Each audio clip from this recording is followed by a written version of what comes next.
Since I mentioned in my video on seasoning cast iron that I like to make my own plastic scrubbies out of onion bags, I thought I'd do a quick demo of how I do that. First of all, you want to use these plastic mesh bags. Sometimes, like, oranges come in bags like this, and other times they come in kind of a floppier mesh. You want the thin diamond shape mesh that's going to be somewhat abrasive without being overly abrasive on your pots and pans.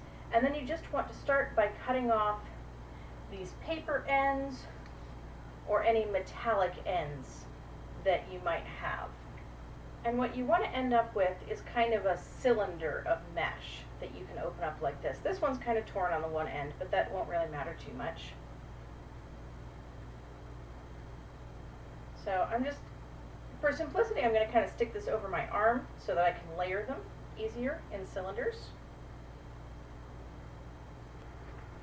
And you want to have at least 4 onion bags to make a really good sized scrubby. 6 would be better, and you can probably use almost as many as you want, especially if you use a really giant scrubby. And you don't have to do this over your arm, it's just the simplest way to demonstrate, and I think is faster than any other way of trying to layer the onion bags in cylinders. And now that they're all layered, I'm going to take this off. I'm going to take one end, and just like I'm rolling up a pant leg, I'm going to start to kind of fold it over itself and try to get all the layers of onion bag there. And just continue rolling it up until all the ends are tucked inside. If you end up with too many ends, you can just kind of twist them up and try to tuck them back in the middle.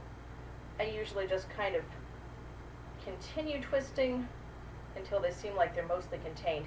And if you don't have quite enough onion bags, you might end up with more of a donut shape than a circle. And if that's the case, you can just kind of take it, twist it like this, so there's an X in the middle, and then tuck this end into the middle of the other loop. And then you have kind of a knot that you can get a good grip on to scrub something. And I really like these Scrubbies. They're cheap, they're super quick to make, and they work really well for cast iron pots and pans and other slightly delicate things that might need scrubbing.